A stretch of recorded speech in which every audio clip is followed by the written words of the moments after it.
Nang matanggap ng resibo ang sumbong ni Edgar, nagsagawa ng paunang surveillance ang aming grupo sa itinuturong lugar. Pagdating sa kalyeng tinutukoy niya, natatambakan ng basura ang mga hose ng tubig. Sa patuloy pang pag-obserba ng resibo sa lugar, makikita rin ang pagtagas ng tubig mula sa isang metro at hose. Sa labas ng mga bahay na sa unang tingin ay walang metro o kontador ng tubig sa harapan, komportabling nakapaglalaba, nakakaligo, nakakahugas ng mga pinggan at nakakapaglinis ng motor ang mga residente. Wow! So blessed naman ng mga yarn! Nagbabayad ka tapos ganyan nangyayari. Diba? Makakasakit ng kalooban talaga. Dapat matigil na yun para hindi kami maghihirap sa tubig. Para maaksyonan ang reklamo ni Edgar, nitong March 11, sinadya ng resibo ang tanggapan ng Maynilad na siyang water service concessionaire sa lugar. Nang ipakita namin ang mga resibo ng aming pagmanman, kinumpirma nilang hindi nila linya at mga tubo ang nakatiwangwang sa komunidad. In the past days, nag-leak detect na kami and nakita namin na may mga areas na po pwedeng pinanggagalingan ng leaks. May identified manholes ng drainage na tinignan natin for leaks. Sa sumunod na araw, March 12, inikutan ng mga kawani ng Maynilad ang manhole kung saan nanggagaling ang koneksyon ng kanilang tubig. Pag-angat nila sa nasira ng takip ng manhole, tumambad ang hindi na mabilang ng mga koneksyon ng tubo at hose sa ilalim nito. Pagsilip natin sa loob, may mga nakita tayong connections na illegal na nakakabit sa aming linya. Kaya naman, March 13, naganda na ang Maynilad para sa isasagawang on-site operation. Nakipag-ugnayan din sila sa Philippine National Police para sa assistance sa lugar. Nang makatanggap ng ghost signal ang Maynilad mula sa barangay, may hiniing ka ba, sumbong o reklamo? tumulak na ang grupo papunta sa lugar ni Edgar kasama ang resibo. Ipagtanggol ang api, iwaksi ang tiwali. Pagdating sa area, bumulaga sa grupo ang isang manhole na tinambakan na ng mga basura. At nang buksan, 4 na illegal na koneksyon sa kanilang main pipe ang nabisto ng Maynilad. Agad na itong sinimulang baklasin ng Maynilad. So sa ngayon, 6 na tubo na yung pinutol. Opo. We're expecting more pa sa ilalim. Ang main pipe nyo concrete. Pagka in-expose po, makikita natin. Okay. Makikita pala namin. Yung mga kulay itim na yan, illegal connection na ho yan. Yes, sir. So yan, dire-diretso ho yung tuba papasok sa kanila. Yes. Okay. So, itong linya na to, in-expect natin 40 houses. 40 houses. Yung nakakonect. Okay. Assumption na. Tapos, yan o libre o meron silang binabayaran? Wala. Kung inyong makikita ko sa ating video, yung mga tubo ng illegal connection ay nasa mismong pusali. Tignan nyo naman o. Kung gaano karumi, kung gaano kadugyot.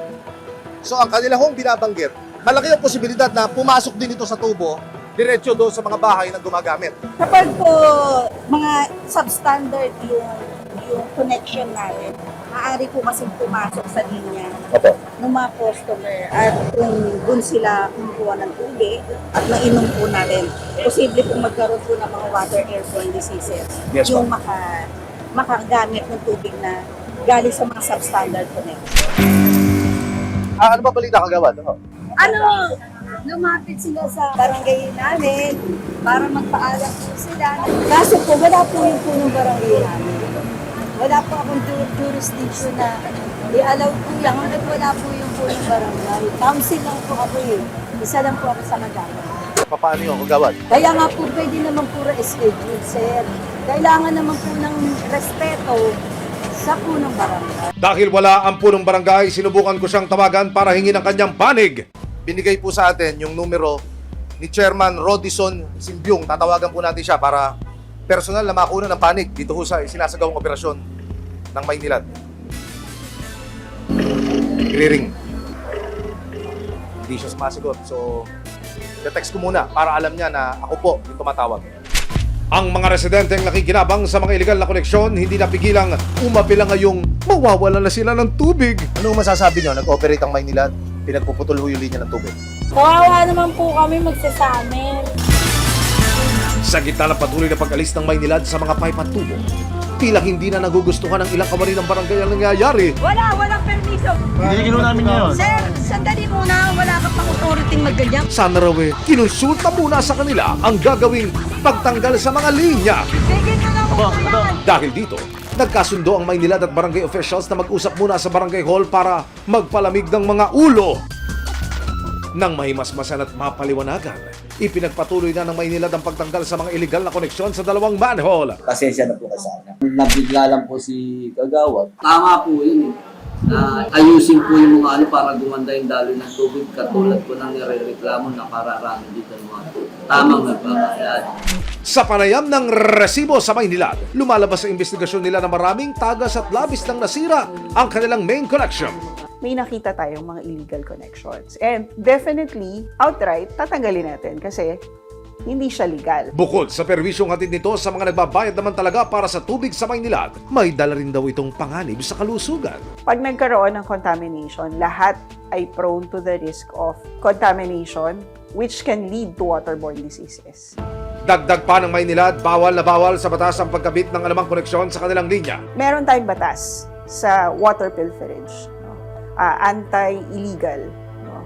That is RA 8041 na kung saan may karampatang penalty o parusa yung mga mahuhuling nag-illegal connection. Maraming klase ng illegality sa water pilferage. And isa na dyan is unauthorized connection to our main line.